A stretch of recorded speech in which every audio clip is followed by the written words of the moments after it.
Bonsoir à tous et bienvenue dans Chaque Voix compte, votre nouveau rendez-vous quotidien sur LCP pour suivre et comprendre l'actualité depuis l'Assemblée nationale en donnant la parole à chacun. Je vous présente d'abord mes camarades de jeu du jeudi avec Mariette Darigrand. Bonsoir Mariette. Bonsoir. On est très fiers que vous ayez rejoint l'équipe de Chaque Voix compte. Vous êtes sémiologue et chaque jeudi avec nous, vous interrogez le sens des mots qui marquent l'actualité. Bienvenue Mariette Darigrand. Et Laurent Guimier est à vos côtés ce soir. Bonsoir Laurent, tout va bien? Bonsoir Adeline, ça va très très bien. Tout de suite, le sommaire de Chaque Voix compte avec à la une ce soir le rapport choc sur TikTok. La commission d'enquête parlementaire sur l'impact psychologique du réseau social sur les mineurs a rendu ses conclusions aujourd'hui. Elle demande notamment l'interdiction de TikTok aux moins de 15 ans et une obligation de déconnexion après 22 heures. On en parle avec nos trois invités ce soir. Le député PS Arthur Delaporte qui préside cette commission d'enquête. Bonsoir et merci d'être là. La psychologue clinicienne Sabine Duflot, bonsoir. Merci d'être avec nous. À vos côtés, Arnaud Ducoing, qui est le papa de Pénélope. Pénélope s'est suicidée le 28 février 2024 et vous avez découvert qu'elle avait en quelque sorte trouvé le mode d'emploi sur TikTok. Vous nous raconterez cela dans un instant. Tout cela vous inspire le mot du jour, Mariette? Oui, c'est le mot réseau comme réseau social et nous verrons qu'il cache une vérité intéressante sur nous aussi. À suivre aussi dans Chaque Voix compte, quelle histoire. Chaque soir, Laurent Guimier décortique l'image qui a marqué l'actualité de la journée. Ce soir, Laurent. Un militant pro-Trump qui a été assassiné il y a quelques heures aux États-Unis. Je vous raconte la fabrique d'un martyr en moins de 24 heures.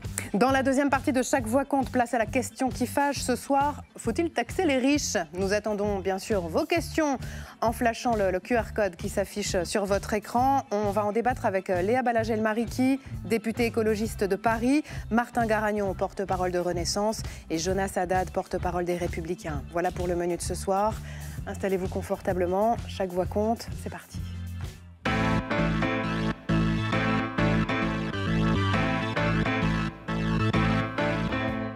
C'est un pavé de 321 pages. C'est aussi une déclaration de guerre contre une appli où se côtoie désormais le meilleur comme le pire. La commission d'enquête parlementaire sur les effets psychologiques de TikTok sur les mineurs a rendu ses conclusions aujourd'hui et elles sont accablantes. Oui, TikTok a délibérément mis en danger la santé et la vie de ses utilisateurs.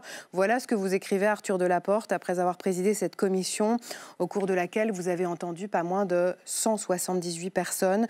Je voudrais, avant qu'on vous entende tous les trois, qu'on revoie d'abord les temps forts de ces 6 mois d'audition que vous aviez pu suivre en direct sur LCP. C'est un sujet préparé par Baptiste Garguy-Chartier et Éléonore Picot. Nous débutons aujourd'hui les auditions de la commission d'enquête sur les effets psychologiques de TikTok sur les mineurs. Marie, t'es une jeune fille solaire, pleine de vie, qui aimait chanter, danser, s'amuser, profiter de la vie, avec une personnalité imposante. Je ne me doutais absolument pas. Je crois qu'il y a un grand nombre de personnes, il y a 4 ans, qui ne se doutaient absolument pas de ce que pouvait contenir comme genre de contenu TikTok. Et c'est lors de la réunion le lendemain de sa mort avec les copains, ses meilleures copines et les parents, qu'on nous a annoncé en fait qu'elle avait republié la veille un post qui montrait une jeune fille toute souriante avec des mots écrits qui disait la nuit porte conseil, moi m'a conseillé de prendre un tabouret et une corde. Tous nos enfants qui sont partis n'étaient pas malades. Par contre, ils ont traversé des difficultés à l'école, ils ont parfois été isolés. Encore une fois, ça nous est tous arrivé. Mais qu'est-ce qui change aujourd'hui? Ce qui change aujourd'hui, eh ben, c'est qu'aujourd'hui, effectivement, ils ont accès à des contenus qui les confortent et qui les entraînent plus loin. Toutes les familles quasiment nous disaient qu'en fait elles avaient donc leur enfant avant dans le cadre de ce processus avait été suivi par des professionnels de santé, mais qu'ils avaient eu le sentiment en fait que il y avait que c'était l'éléphant au milieu de la pièce TikTok, et qu'en fait personne ne les avait interrogés et n'avait interrogé leur enfant sur le lien qu'ils avaient avec les réseaux sociaux, l'usage qu'ils faisaient de TikTok. À l'intérieur de ce TikTok, aucune éthique, évidemment, n'est convoquée, puisqu'on a des contenus absolument scandaleux, on a des thématiques suicidaires, des thématiques communautaires sordides, on le sait parfaitement.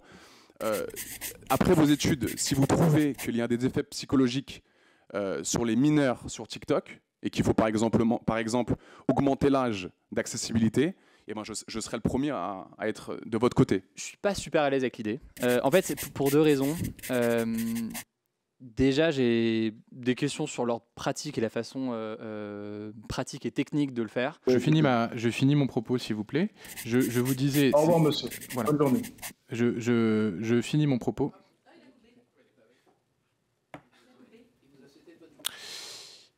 Bon, donc il est 16h24, l'audience est suspendue. Voilà donc pour les temps forts de ces 6 mois de commission d'enquête parlementaire. On va revenir évidemment en détail sur ce rapport que vous avez publié aujourd'hui. Mais d'un mot, Arthur Delaporte, on ne ressort pas indemne d'une telle commission, non? Vous me posez la question et ça me... Enfin, moi, je repense en fait, en revoyant toutes ces images, notamment à l'audition des familles. Enfin, vous voyez des parents qui ont perdu leurs enfants et qui vous racontent par le menu, et je pense que Arnaud Ducamp en parlera, comment la mécanique algorithmique a enfermé leurs enfants. Et donc aujourd'hui, évidemment, pour nous, c'est une journée particulière, parce qu'on a remis ce rapport, on le fait évidemment pour les familles, mais pour tous les enfants, en fait. Et donc il y a à la fois une fierté d'avoir... reconnecter l'Assemblée nationale à la société, enfin, d'avoir montré qu'on faisait un travail d'utilité sociale et d'avoir participé à diffuser une conscience des dangers à la fois de la plateforme TikTok, mais plus largement des mécaniques algorithmiques. Et puis, je pense aussi une reconnaissance du combat de ces familles qui, depuis des années, disent parfois dans le désert qu'il y a un problème avec l'exposition aux réseaux sociaux, avec des mécanismes de dérégulation de l'accès à un grand nombre de contenus, d'absence de modération. Enfin, voilà, on reparlera de tout ça. Mais c'est vrai qu'aujourd'hui, moi, je revois tout ça et je préfère retenir justement les images de ces familles que l'image de ces influenceurs provocateurs, tout en reconnaissant... Dont celui qui vous avait temps, raccroché. Voilà, que c'est cette provocation, ce trash, parfois cette vulgarité aussi, qui a contribué à faire parler de cette commission d'enquête et qui a été une porte d'entrée de l'ensemble de nos concitoyens qui ont vu ces images extrêmement choquantes, enfin, de mon point de vue, de ces influenceurs sans respect pour la représentation nationale. Eh bien, à travers ça, ils sont rentrés plus largement dans cette commission d'enquête, ils se sont intéressés à TikTok et finalement, grâce à eux ou malgré eux, ils ont aussi fait parler de TikTok. Sabine Duflot, vous aussi, en tant que psychologue clinicienne, vous avez été entendue par la commission. Vous en retenez quoi quelques mois plus tard ? De l'audition, de cette ambiance. Ça bouge un peu, mais moi ça fait 10-15 ans que je pose la question des écrans, de la place des écrans dans la vie des enfants et des adolescents, et ce qui m'a engagée à demander à ma chef de pôle, le docteur Dupuche, à créer une unité addiction ado-écran dans le Loiret, au sein de l'hôpital Georges Aumaison. Ça a été mon passage pendant 2 ans et demi dans une unité fermée, toujours au sein de l'hôpital, qui recevait essentiellement des adolescents. Et en fait, sur les 10 lits qu'il y avait 8 filles ou 10 filles et très peu de garçons, toutes qui venaient avec des tentatives de suicide par scarification, injection médicamenteuse. Et quand on cherchait à voir qu'est-ce qu'elles faisaient avant d'arriver dans cette unité, eh bien, pour 100%, il y avait une histoire avec un réseau social, pas forcément TikTok. Et puis Arnaud Ducoing, vous êtes le papa de Pénélope et vous avez, vous aussi, été entendu par la commission d'enquête. Vous voulez bien nous rappeler d'abord les circonstances dans lesquelles votre fille a mis fin à ses jours le 28 février 2024 ? Alors, le 28 ou le 29 février 2024, on a retrouvé Pénélope pendue dans sa chambre. Ça a été un jour qui a forcément marqué notre vie pour le reste de notre existence. Et surtout, ça a été à partir de ce moment-là où on a pu prendre réellement conscience des dangers de TikTok. Jusqu'à cette date-là, je savais, mais comme quand on discute avec des amis, des parents, on a conscience que les réseaux sociaux, c'est pas forcément tout le temps bien. Il y a certainement des choses qui s'y passent et qui sont pas forcément adaptées à nos enfants. Mais je ne pouvais pas imaginer dans quel environnement numérique mortifère ma fille vivait. C'est-à-dire que on a eu accès à son ordinateur et notamment à son compte TikTok sur lequel il y avait un nombre invraisemblable de vidéos traitant du suicide, traitant de l'anorexie, traitant de sujets plutôt négatifs, et des vidéos qui l'incitaient aussi à passer à l'acte. Ça, vous vous en êtes rendu compte après son décès? On s'en est véritablement rendu compte à ce moment-là, parce que c'est très compliqué pour un jeune de 18 ans d'aller contrôler son contenu sur ses réseaux sociaux. Moi, je mets au défi de n'importe qui de savoir ce qui se passe sur le réseau social de son enfant de 18 ans. C'est compliqué. Par contre, là, on a bien été confronté à cette réalité, on a été sidéré. Moi, j'en veux énormément à TikTok, j'en veux à cet algorithme qui est ultra puissant, cet algorithme qui isole les enfants et qui les entraîne dans une spirale destructrice. Vous aviez d'ailleurs parlé devant la commission lors de votre audition du sad phishing. De quoi s'agit-il? Du sad phishing? Non, c'est pas moi qui en ai parlé. C'est le fait de se montrer triste sur les réseaux sociaux et d'attirer ainsi d'autres vidéos sur son fil d'actualité de tristesse. Oui, bon, les vidéos qu'on a retrouvées sur son TikTok, ce sont des vidéos qui sont effectivement qui sont plutôt tristes. Ce qui est fou, c'est que ces vidéos, c'est des vidéos de jeunes qui ont l'âge plus ou moins de ma fille. C'est pour la plupart des vidéos peut-être de Français ou d'autres, mais en tous les cas, le format, il est simple, c'est un format de quelques secondes, environ 8 secondes. C'est un format qui est accompagné d'une musique, qui est souvent une musique triste, et d'un texte. Et les textes, par exemple, sur le suicide, c'est le suicide, vivement que je me suicide. C'est des encouragements au passage à l'acte. Il y a une chose que je voulais vous dire, je voudrais parler de l'hypocrisie de TikTok. TikTok est totalement conscient du contenu qu'il diffuse sur le réseau. Moi-même, j'ai fait une expérience, j'ai créé mon propre réseau TikTok et je suis allé voir ce qui se passait. Et sur ce réseau TikTok, sur le réseau TikTok, il y a un fil qui s'appelle « Pour toi », qui est une bulle dans laquelle vous retrouvez les vidéos pour lesquelles vous portez un intérêt. D'accord ? Dans cette bulle-là, j'ai tapé le mot « suicide ». Et là, j'ai eu un message de prévention de TikTok m'alertant que je n'étais pas tout seul, qu'il fallait que j'aille consulter, m'invitant à appeler SOS Suicide. Donc jusque-là, je me suis dit, ils font le travail, c'est plutôt positif. Mais ils sont très, très hypocrites, parce ce qu'il faut que vous compreniez, c'est qu'il y a un lexique caché qui existe, dont les jeunes connaissent par cœur. Et quand on veut parler de suicide sur TikTok, on ne marque pas le mot suicide. On met le drapeau de la Suisse, une croix blanche sur un fond rouge. Ça, c'est le mot suicide en langage TikTok. Suisse. Et là, je l'ai fait. Et là, j'ai eu un déferlement de vidéos, mais très progressif, mais très rapide. C'est-à-dire qu'il a fallu quelques secondes à l'algorithme pour comprendre le sujet, mais ça s'est fait presque instantanément.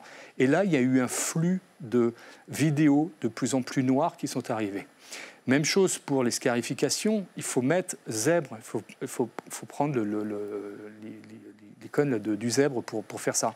Pour les problèmes d'anorexie, eh bien, c'est skinny talk. Vous voyez, donc il y a un lexique, donc il y a une hypocrisie totale. TikTok a pleinement conscience de la nature de ces contenus. Et crée des tendances, en fait. Voilà, d'autant plus qu'aujourd'hui, on est quand même à l'ère de l'IA. C'est-à-dire que, techniquement parlant, on peut tout à fait analyser une vidéo et savoir et de quel contenu on parle. Alors, on va y venir, justement, parce que vous avez beaucoup prononcé, d'ailleurs, le mot devant la commission, et même ici ce soir, ce piège des algorithmes. C'est le titre du rapport, « Sortir nos enfants du piège algorithmique de TikTok ». Il y a plusieurs recommandations choc dans ce rapport. Elles sont résumées ce soir par Marion Becker. Un océan de trash, hors la loi, un réseau hors de contrôle, à l'assaut de la jeunesse. Les conclusions de la commission d'enquête sur les effets psychologiques de TikTok sur les mineurs sont sans appel. À l'issue de 6 mois de travail et 178 auditions, les députés ont formulé 43 recommandations pour sortir les enfants du piège TikTok. Je pense qu'on doit absolument agir rapidement, c'est ce que les familles et les jeunes eux-mêmes nous demandent. Interdiction des réseaux sociaux au moins de 15 ans. Les députés veulent également instaurer un couvre-feu numérique sur les réseaux sociaux de 22h à 8h pour les mineurs. Autre volet des recommandations, la prévention, avec la mise en place d'une campagne d'information sur les risques des réseaux sociaux, notamment dans le carnet de santé de nos enfants. Les députés réfléchissent à un délit de négligence numérique pour les parents irresponsables. Ils veulent aussi réinterroger la place du numérique dans l'éducation nationale. Alors, on va reprendre ces différentes recommandations une par une. Celle dont on a le plus parlé depuis ce matin, c'est bien sûr l'interdiction des réseaux sociaux aux moins de 15 ans. Arthur Delaporte, d'abord, pourquoi cette interdiction aux moins de 15 ans ? Alors, vous me posez une question sur un sujet qui est une préconisation phare de la rapporteure, mais sur lequel moi j'ai exprimé dans mon avant-propos quelques nuances. Parce que, à mon sens, la priorité, c'est d'abord la régulation de l'algorithme, la régulation de la plateforme. Et je ne suis pas hostile à titre personnel à des utilisations de réseaux sociaux entre 13 et 18 ans, avec évidemment l'idée que derrière ça, s'il y a utilisation de ces réseaux sociaux, c'est un univers sécurisé. Parce que j'ai l'habitude de dire qu'il faut mieux apprendre à nager dans une piscine sans requin que de plonger directement à 15 ans dans l'océan de contenu trash. Donc voilà, ça c'est mon point de vue. Après, il y a des sujets sur l'applicabilité, sur le périmètre aussi. Où est-ce qu'on s'arrête? Est-ce qu'on met YouTube? Est-ce qu'on met WhatsApp? Est-ce qu'on met Telegram? Donc voilà, il y a plein de questions derrière ces 15 ans. Après, bon, l'intérêt, c'est que c'est une mesure publique qui permet de dire, voilà, attention, c'est dangereux pour les jeunes. Donc je comprends aussi l'intérêt de mettre ça en avant. Après, il y a le deuxième sujet sur lequel j'ai une petite nuance, et je me permets de le préciser, c'est la question du couvre-feu numérique. Voilà, je suis pas, ça peut se faire, pourquoi pas. Mais voilà, j'ai des doutes sur l'applicabilité et toujours une fois la même chose sur le périmètre des réseaux sociaux qui seraient concernés. Et Sabine Duflot, d'abord sur cette borne d'âge à 15 ans, est-ce qu'elle est pertinente? Est-ce que vraiment il faut empêcher nos enfants d'aller sur TikTok avant 15 ans? Tout à fait. Les capacités à décider pour soi-même ne sont matures, les fonctions exécutives, que vers 20-25 ans. Donc pour moi, ça serait 18 ans même. Et je voudrais rajouter, évidemment, interdire les réseaux sociaux, mais comment ils vont faire? Voilà. Donc pour moi, la mesure que je vois concrètement dans ma consultation, mais aussi quand je parle avec des responsables de collège, la mesure qui marche, c'est de virer ce portable connecté et de le remplacer par un 9 touches. Parce que ça, c'est ça qui apaise véritablement le climat scolaire. C'est ça qui permet aux parents d'être sauvés, parce que les parents, ils sont coincés par les injonctions de leur enfant. Et si leur enfant fait pression sur eux, c'est parce qu'il a la pression du groupe. Mais à partir du moment où on le retire définitivement du groupe, il ne demande pas. Voilà. Donc là, on est parti pour des années encore, avec des victimes qui vont s'accumuler. Voilà. Donc il faut les interdire. C'est très simple. Interdire l'achat d'un téléphone, la possession d'un téléphone portable connecté jusqu'à 15 ans au moins pour protéger. Parce qu'on ne construit pas sa sociabilité avec des réseaux sociaux, mais dans des rapports réels avec d'autres jeunes. Arthur Delaporte, vous êtes prêt à aller, vous, jusqu'à... Parce qu'à un moment, ça va revenir aussi aux législateurs, peut-être aussi à la justice, on va en parler dans un instant, mais est-ce que vous êtes prêt à dire, en fait, il faut juste pas de téléphone jusqu'à l'âge de 15 ans? Non, moi c'est pas ma position. Voilà, je fais partie... Moi, j'étais clairement sensible à l'audition, notamment des gens de la CNIL, qui rencontrent beaucoup de jeunes, qui travaillent sur leur rapport aux réseaux sociaux. J'étais aussi sensible aux questionnaires, auxquels 19 000 lycéens ont répondu, et qui nous disent que, pour eux, les téléphones sont OK, dangereux, ils reconnaissent les risques, etc. Mais finalement, ils ont aussi des intérêts là-dedans. Et Hugo Décrypte témoignait aussi de l'intérêt, par exemple, de ces contenus pour des jeunes qui s'intéressent à l'actualité. Et c'est aussi une porte d'entrée vers des contenus de qualité. Donc moi, je ne dis pas que tout est noir ou tout est blanc, mais le problème, c'est qu'il faut qu'on bannisse les contenus néfastes. Laurent. Mais si c'est aussi grave et aussi massif, et vous parliez de la piscine tout à l'heure, qu'on plonge dans l'océan, dans la piscine, il faut un maître nageur. Oui. Est-ce qu'il ne faudrait pas, dans l'éducation nationale, alors je sais que les programmes débordent, mais inscrire... Ça fait partie des recommandations. L'apprentissage du numérique pour tous les enfants. Alors, mais vous évoquez un changement de paradigme à l'éducation nationale. C'est dans le code de l'éducation, aujourd'hui, mais le problème, c'est que ce n'est pas assez appliqué, et en fait, c'est très inégal en fonction des établissements. Donc il faut vraiment renforcer cette culture numérique. On l'avait fait fait. Déjà, par exemple, lors de la loi sur les influenceurs que j'avais portée en 2023, on avait modifié le code de l'éducation, notamment sur toute la volée sensibilisation à la lutte contre le harcèlement et le sexisme. Voilà. Mais le problème, c'est que vous avez beau avoir le code de l'éducation, la question, c'est quand est-ce que c'est fait dans la classe? Donc, interdiction des réseaux sociaux aux moins de 15 ans. Autre recommandation, la mise en place d'un couvre-feu numérique pour les 15-18 ans pour rendre les réseaux sociaux inaccessibles de 22h à 8h. Ironie du sort, c'est le cas en Chine. TikTok est un réseau social chinois. On a demandé aux principaux intéressés s'ils étaient prêts. Des lycéens, Vox Populi préparés ce soir par Dario Borgogno. Ils ne sont pas prêts, vous allez voir. Là, tu vas voir, sur le journal, il va y avoir une voix. Au milieu du jardin du Luxembourg, comme chaque jour pendant leur pause du midi, Maya et son amie, 17 ans, discutent des vidéos vues le matin sur TikTok. Moi, j'ai vu la vidéo de la dame qui se faisait tuer, mais c'était un peu... J'ai très vite bougé de vidéo. Ouais, même moi, je regarde pas... Quand c'est des assassinats, je regarde pas... Pour limiter de tels visionnages, toutes les deux ne sont pas contre l'idée d'un couvre-feu numérique. Moi, ça me dérangerait pas, mais il y a toujours des alternatives. Il y a Instagram, il y a sur YouTube, je crois qu'il y a des trucs. Mais... Genre, je pense que les gens trouveront toujours un moyen de scroller quelque part. Et scroller peut parfois durer des heures. Victor et Pierre-Antoine s'amusent aujourd'hui à comparer leur temps d'écran passé sur l'application. Mesdames, je suis sage. 2h, 1h46, 1h52, bon 3h20, mais tu connais... Ouais, bon, moi, mercredi, hier, là, j'ai abusé. 4h sur 8h. Mais j'avais toute une après-midi de libre parce qu'on n'avait pas cours l'après-midi. Mais pour eux, tout n'est pas à jeter sur la plateforme, donc la limiter entre 22h et 8h. C'est bien, mais 22h, des fois, je trouve que c'est tôt. Et déjà, comme il l'a dit, on peut se renseigner sur TikTok, c'est-à-dire que des fois, on va chercher des trucs et ça peut nous aider. Par exemple, il y a des cours de maths en accéléré aussi. Un avis que ne partage pas Epauline. Pour elle, il est urgent d'agir. Il y avait une trend un peu qui prônait la maigreur et l'anorexie. Moi, j'étais malade. Ça m'a un peu fait chuter encore plus. Donc, j'ai un peu supprimé TikTok pendant un moment. Parce que je me suis dit, c'est pas bon pour moi, faut que j'arrête. Et je pense qu'il y en a plein qui n'ont pas eu ce réflexe-là et qui chutent encore et que je vois encore des vidéos comme ça. Je trouve que TikTok réglemente pas assez et supprime pas assez ces vidéos. Clarisse vient d'avoir 18 ans et avant même la publication de ce rapport, elle n'a pas eu le choix. Je regardais beaucoup TikTok, mais avec le temps, du coup, mes parents ils ont instauré une limite de temps pour que je passe plus de temps sur d'autres activités, ce qui a été vraiment utile. Aujourd'hui, on estime que les 15-25 ans passent plus de 5 heures par jour devant les écrans. Qu'est-ce qui vous a étonné dans ce qu'on vient d'entendre, Sabine Duflot ? Non, ce qui m'a conforté, c'est ces jeunes qui disaient de toute façon, si on supprime TikTok, on ira sur Insta, sur YouTube, voilà. C'est le scrolling aussi infini de ces vidéos. Il y a bien sûr, toutes ces vidéos extrêmement nocives qui incitent au suicide, mais il y a aussi tout ce qui est en train de se construire autour d'une prostitution non rémunérée avec des jeunes. Moi, j'en ai plein de milieux favorisés. Donc voilà, je suis en colère parce que le nombre des victimes ne cesse d'augmenter, ça dure, et on n'a aucun moyen de ces Chinois, hein, ce TikTok, on n'a aucun moyen dessus. Et puis il y a toutes ces autres plateformes américaines qui sont aussi, voilà. Il ne faut pas oublier, je terminerai quand même, que TikTok, c'est aussi chinois, c'est un enjeu commercial important, donc on met le focus dessus, mais il y a tous les autres. Moi, à la consultation addiction ado-écran, je travaille avec ce qui me montre, leur portable, là, comme tout à l'heure. Eh bien, effectivement, ces jeunes filles peuvent avoir en moyenne 50-53 heures d'utilisation de réseaux sociaux par semaine.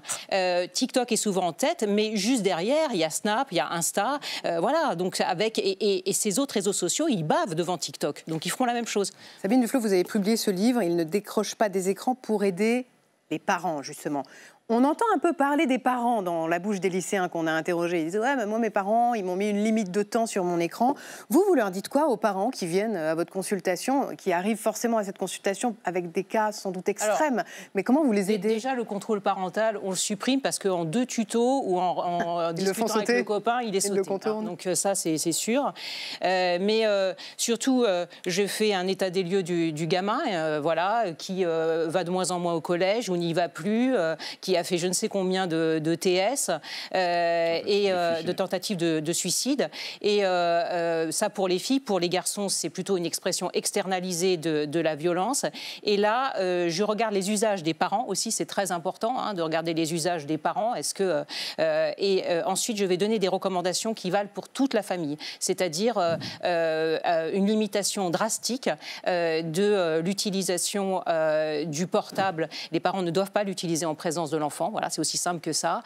Pendant la nuit. C'est beaucoup plus compliqué que ça, en vrai. Ah oui, non, mais c'est ça. C'est-à-dire que si l'ado ne veut pas arrêter, au moins le parent, lui, il arrête quand il est en présence de l'enfant, les frères et sœurs aussi.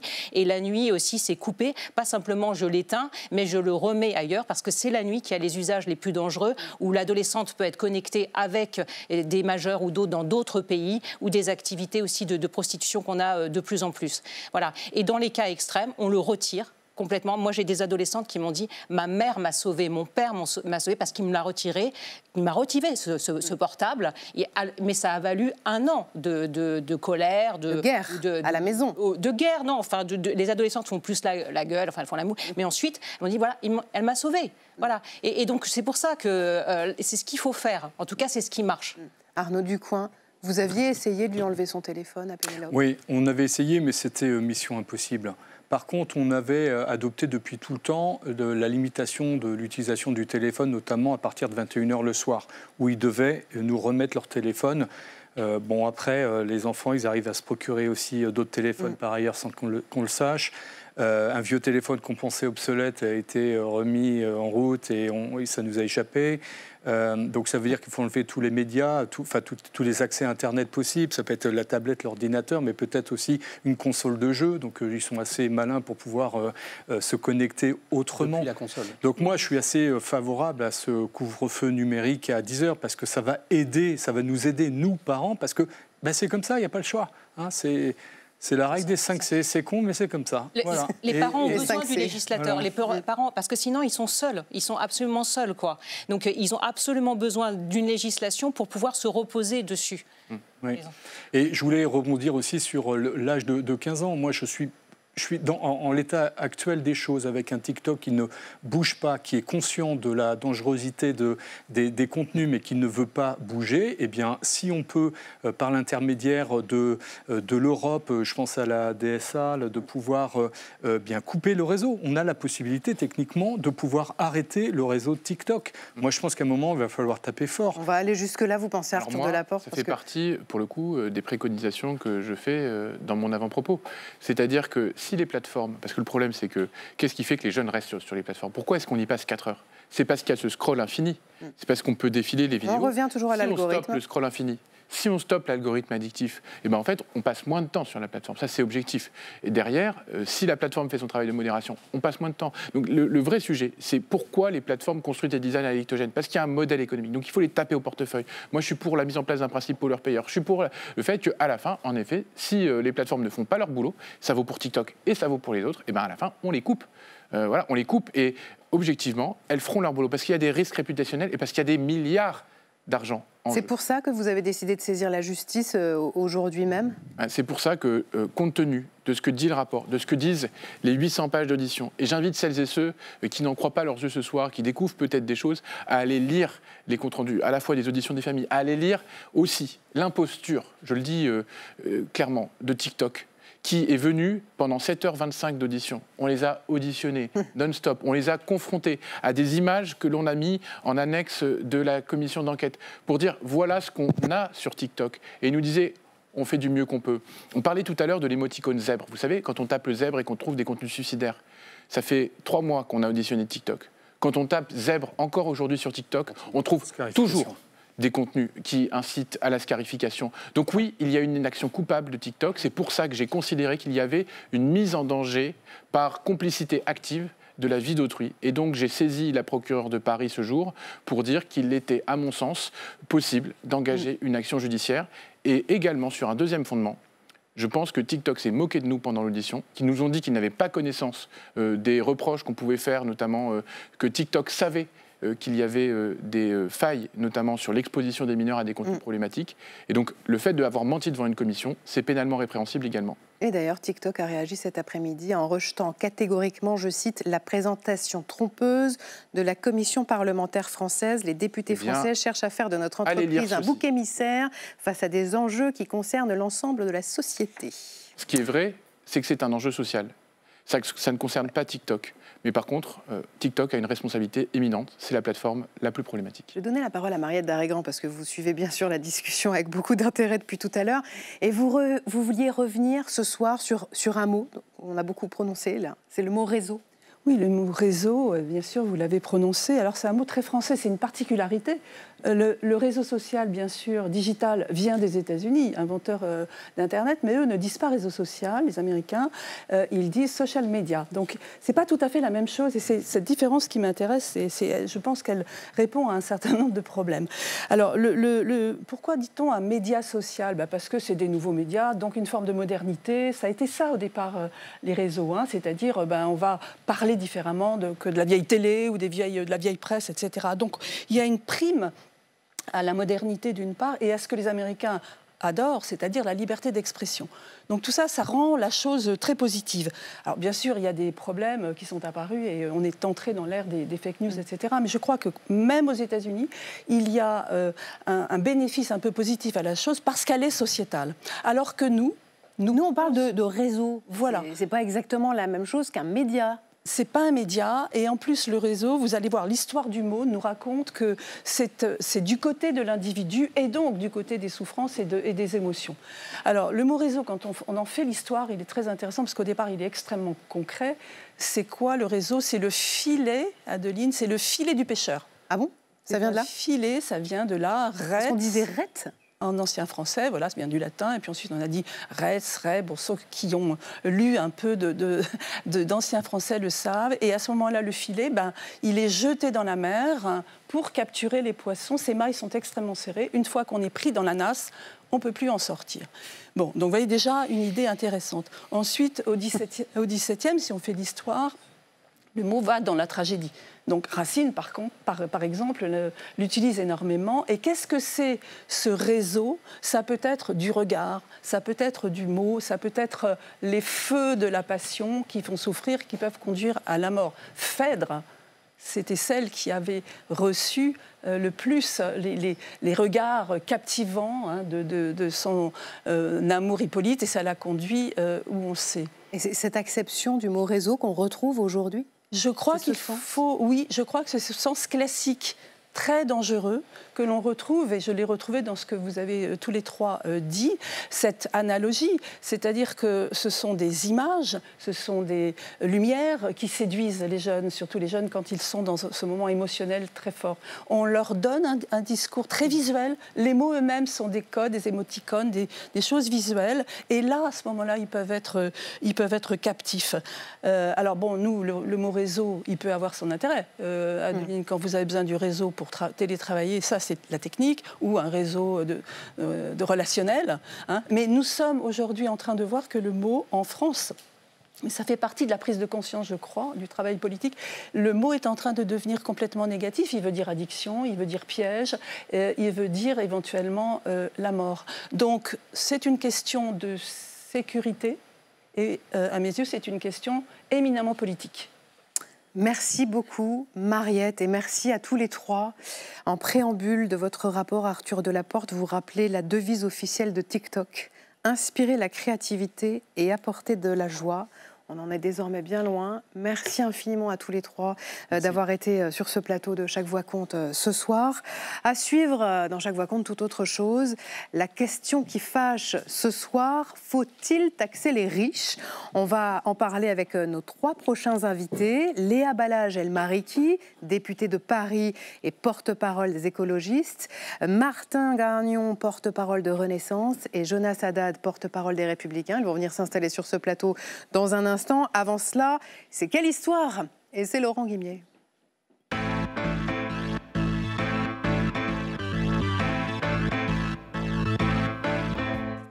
Chaque soir, Laurent Guimier décrypte pour nous l'image du jour. Et ce soir, Laurent, vous avez choisi cette photo de famille.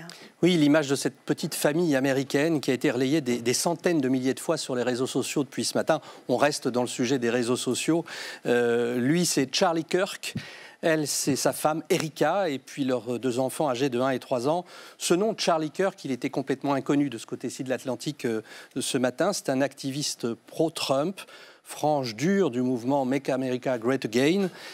Kirk avait 31 ans et il est mort hier des suites d'un coup de feu, assassiné à Oren dans l'Utah lors d'un rassemblement sur le campus de l'université. On voit la photo. Oui, il y a aussi une vidéo. La vidéo de cet assassinat est devenue virale depuis hier aux États-Unis. On a évidemment choisi de ne pas vous la montrer parce qu'elle est d'une violence inouïe.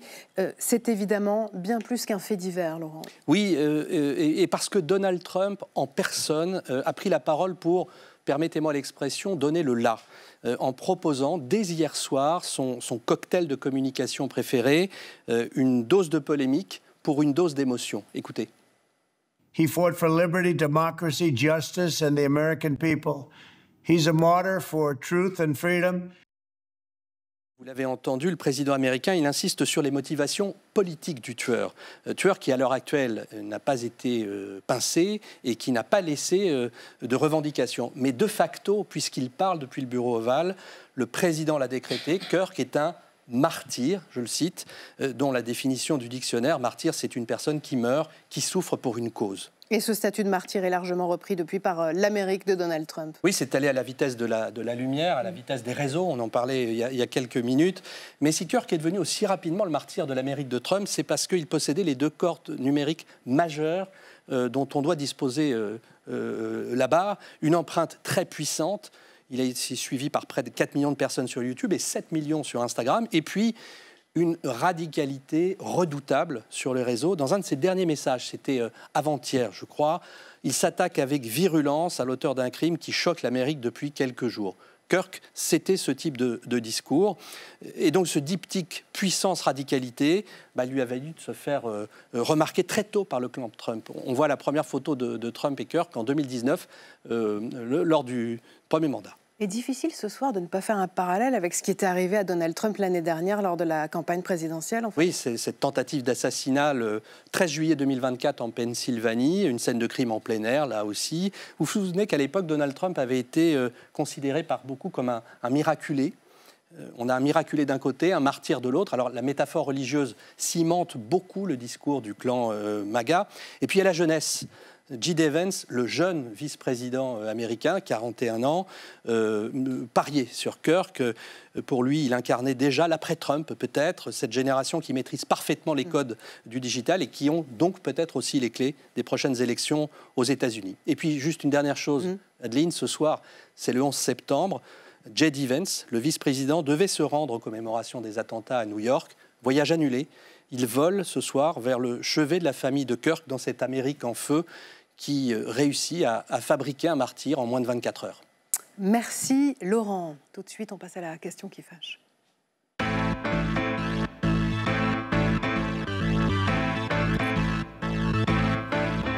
La question qui fâche ce soir, le nouveau Premier ministre Sébastien Lecornu poursuit ses consultations des partis politiques avec en tête évidemment l'Himalaya du budget. Une ligne de fracture se dessine déjà autour de la taxation des hauts revenus. Thibaut Enoch. Dans la question qui fâche ce soir, il est question de gros sous. Taxer les plus riches à l'heure où la France cherche des milliards, c'est pour certains une évidence. C'est pas une lubie gauchiste, c'est pour la stabilité du pays. Mieux, c'est une exigence pour le prochain budget. Ce qui est la condition de possibilité de tout accord, c'est le fait qu'à la fin, un dispositif permette de taxer les milliards. Et pour taxer les milliards, les socialistes ont une idée phare. La fameuse taxe Zuckman, 2% d'impôt minimum sur les patrimoines de plus de 100 millions d'euros.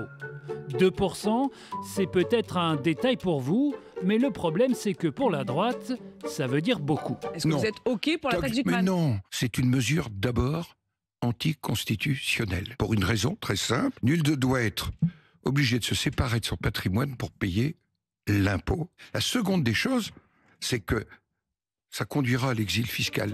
Mais si la droite continue d'être contre, chez les macronistes, l'idée fait son chemin.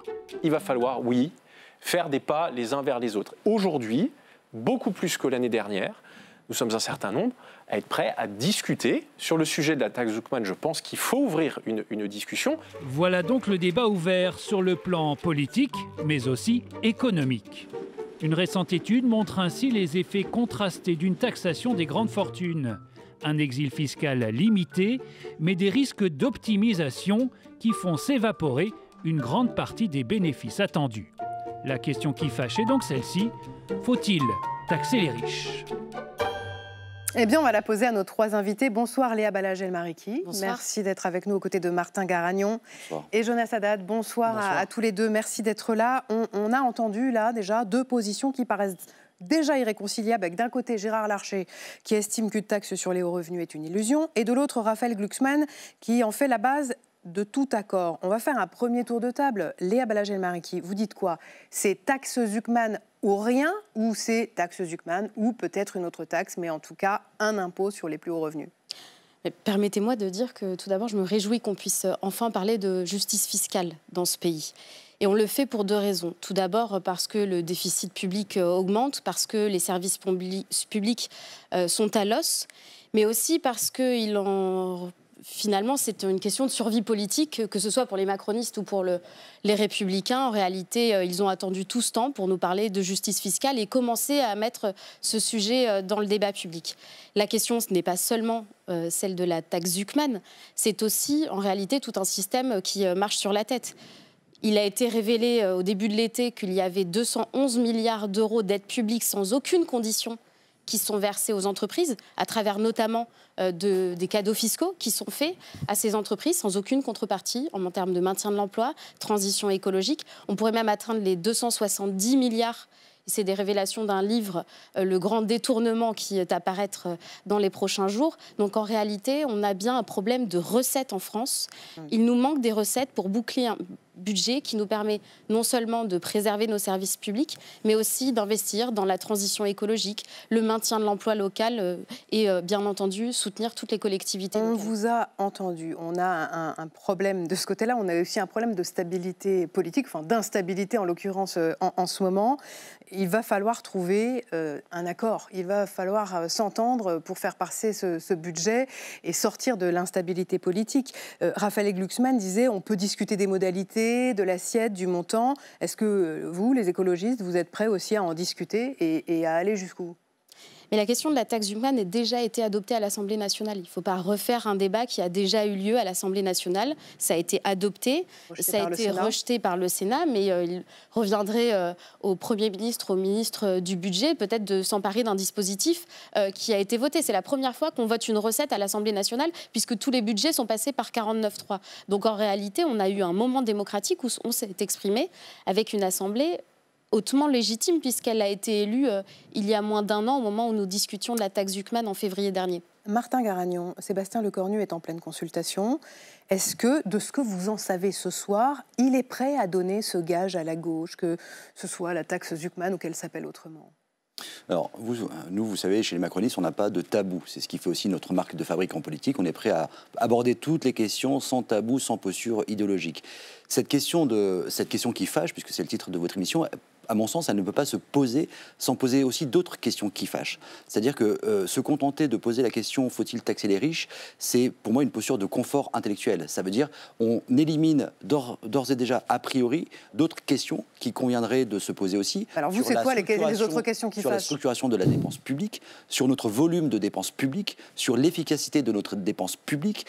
Vouloir taxer les riches, moi je suis ouvert à la question et la réflexion sur la taxe Zuckman, sur les grandes entreprises, etc. Mais ça, on ne peut pas faire l'économie de se poser aussi cette autre question qui fâche, c'est dépense-t-on trop en France et dépense-t-on bien aussi sur l'argent public ? Bon, mais en l'occurrence, vous dites que vous n'avez pas de tabou, il semble que la gauche ait des totems. Vous avez conscience que le nouveau Premier ministre ne pourra pas s'attirer les faveurs de la gauche en ignorant l'impôt plancher ? Sur la question, effectivement, sur cet aspect-là, on le sait finalement, la mathématique parlementaire, on la connaît maintenant depuis plus d'1 an, on connaît la tripartition de l'Assemblée, donc on sait pertinemment qu'un programme dans son entièreté ne pourra pas s'appliquer au détriment des 2 autres tiers de l'Assemblée. Donc ça impose des compromis. Pour moi, c'est le sens politique du message que les Français ont passé au lendemain de la dissolution, c'est de se dire, on ne vous donne pas quitus à l'un ou à l'autre des 3 tiers de l'Assemblée pour appliquer l'entièreté de votre programme, on vous demande de composer, de discuter et de parvenir à un compromis. On a mis un peu de temps finalement à pouvoir accepter aussi cette demande, chacun réclamant la victoire au lendemain de la dissolution, ce qui factuellement est inexact parce qu'il n'y a aucune majorité ni relative ni absolue à l'Assemblée. Donc ça impose que les parlementaires et notamment les députés discutent et s'entendent. J'espère que ce sera le cas désormais. Sur le fond maintenant de la question, je crois qu'on a évacué la question de la méthode, c'est-à-dire se contenter de poser cette question, faut-il taxer les riches, qui à mon sens ne peut pas se satisfaire à elle seule. Il y a la question du fond, c'est-à-dire la question de l'efficacité. De quels riches parle-t-on ? À quel seuil vous considérez que quelqu'un est riche? Là aussi, vous avez des discours dans les politiques qui ne sont pas du tout les mêmes. Vous parliez de la taxe Zuckman, parce qu'évidemment, tout le monde, quand on pose cette question, pense à ça, qui est devenu une espèce de mantra depuis 1 an, notamment de la gauche, même si ce n'est pas une question qui, à mon sens, la question de l'équité et de la justice fiscale, n'est pas une question de droite ou de gauche, ça devrait être une question qui concerne l'ensemble des partis. Mais on voit bien que c'est quelque chose qui est un peu... Il y a une sorte d'effet de mode, donc 2%, je le rappelle, sur des patrimoines de plus de 100 millions d'euros. Mais sur le fond, ce qui m'interroge, c'est l'efficacité. Parce qu'effectivement, on peut avoir des chiffrages qui sont pertinents et construits, mais lorsque vous évoquez, par exemple, 20 milliards de recettes fiscales supplémentaires par ce type de taxe-là, la réalité, je crois que ça a été dit dans la présentation du sujet que vous avez faite, c'est qu'en fait, il y a un effet d'évitement, et au final, ce n'est pas 20 milliards que vous récoltez, c'est 5 milliards. Alors, on a vu, il y a des analyses très sérieuses qui ont été faites, effectivement, ça ne produit pas d'exil fiscal massif. Vous avez des pays comme l'Angleterre ou la Norvège qui ont mis en place un système de taxation sur les très hautes fortunes, et il y a eu effectivement une déperdition, une fuite, mais qui se chiffre finalement, pour eux, le seuil en fait de la bascule fiscale, c'est autour de 25%. Je vais donner la parole à Jonas Haddad qui s'énerve à côté de Ah oui. Il fulmine. Il y a eu tellement de fausses informations, pour le dire en français, qui ont été évoquées juste avant, que je suis ravi d'être avec vous ce soir. D'abord, si on se compare avec d'autres pays, on a d'ores et déjà la pression fiscale la plus élevée de l'OCDE dans notre pays. Donc se comparer avec d'autres pays qui ont mis, eux, des contributions exceptionnelles, c'est-à-dire, c'est se rajouter encore une contribution exceptionnelle et devenir, non pas les numéros 1, les super numéros 1 de la taxation. Les imbattables, les imbattables de la taxation. Deuxièmement, la question ne se pose pas en matière d'exil fiscal. La question se pose de l'avenir et de notre capacité à créer de la valeur. Moi, qu'il y ait des gens qui soient très fortunés, qui partent de France, dans le fond, c'est pas ce qui me choque le plus. Ce qui me choque le plus, c'est qu'aujourd'hui, l'entièreté de ceux qui créent de la valeur ne veulent plus aller en France. C'est que vous demandez à tous les entrepreneurs qui commencent à dépasser un certain seuil, qui créent de la valeur, qui permettent de créer de l'emploi. Les entreprises dans le numérique, on en a parlé tout à l'heure, les entreprises même dans l'industrie, lorsqu'elles se posent la question de savoir où je vais mettre mon siège social et ma contribution, elles partent de France. Donc vous avez peur que ce soit un repoussoir? C'est ça, c'est ça qui m'a... Je vous ai laissé longuement parler avec beaucoup de contre-vérités. Et enfin, j'aimerais qu'on... C'est bien qu'on parle ce soir de la taxe Zuckman, parce que je veux parler de M. Zuckman. M. Zuckman, son directeur de thèse, c'était M. Piketty. M. Zuckman, c'était celui qui a été l'architecte du programme de la NUPES lors des précédentes élections législatives. Et M. Zuckman est contesté par un nombre très important d'économistes, même au sein de sa propre structure. Il y en a même certains qui l'ont qualifié de Didier Raoult de l'économie, tellement les chiffres étaient biaisés pour arriver à ses propres conclusions. Donc je veux bien que la gauche ait des totems et essaye de les imposer par une canonisation médiatique, mais nous, notre objectif, c'est pas ça. Notre objectif, c'est de faire en sorte que des gens qui sont en capacité de créer de la valeur demain puissent rester en France. Et je rejoins ce qu'a dit Martin Garagnon tout à l'heure. À partir de quand on est riche? Est-ce que c'est la définition de François Hollande qui considère... Ça fait partie des questions des téléspectateurs qu'on reçoit ce soir. Il y a Christelle dans le Morbihan qui dit c'est quand qu'on est riche? Voilà, alors la définition de François Hollande, c'est 4 000 €. Bon, à 4 000 €, lorsque vous vivez à Paris, comme madame, je crois que vous êtes députée de Paris, à 4 000 €, vous n'êtes pas riche. Vous ne vivez pas à Paris lorsque vous êtes en famille. À quel moment vous allez mettre en place cette taxation? Et je trouve que parfois ces slogans, je le dis, bon, on le voit sur vos écrans, un peu puéril de dire taxer les riches dans un pays dans lequel la pression fiscale est extrêmement forte, c'est pas une façon de sortir par le haut des débats qu'on peut avoir, à savoir comment on fait pour remettre de la justice fiscale, effectivement, puisqu'il y a aujourd'hui, et j'en termine par là, 50% des Français payent l'impôt pour 50% des autres. 50% des Français ne payent pas 1 euro d'impôt et reçoivent Donc des vous allocations. reconnaissez qu'il y a un problème d'équité fiscale qu'il faut régler dans ce prochain budget? Oui, mais moi je le vois dans l'autre sens. Mais l'acceptation de l'impôt, la justice fiscale, tout ça c'est un thème qu'on a beaucoup entendu aussi hier lors du mouvement Bloquons tout. Et je vous propose d'écouter justement... C'est des gens qui payent pour ceux qui ne payent pas d'impôt. On l'a beaucoup entendu dans les rues hier, écoutez. J'en ai marre de ce qui se passe dans les hautes sphères et des privilèges qui ont lieu plus haut et qui ne ruissellent pas sur les petites gens comme nous.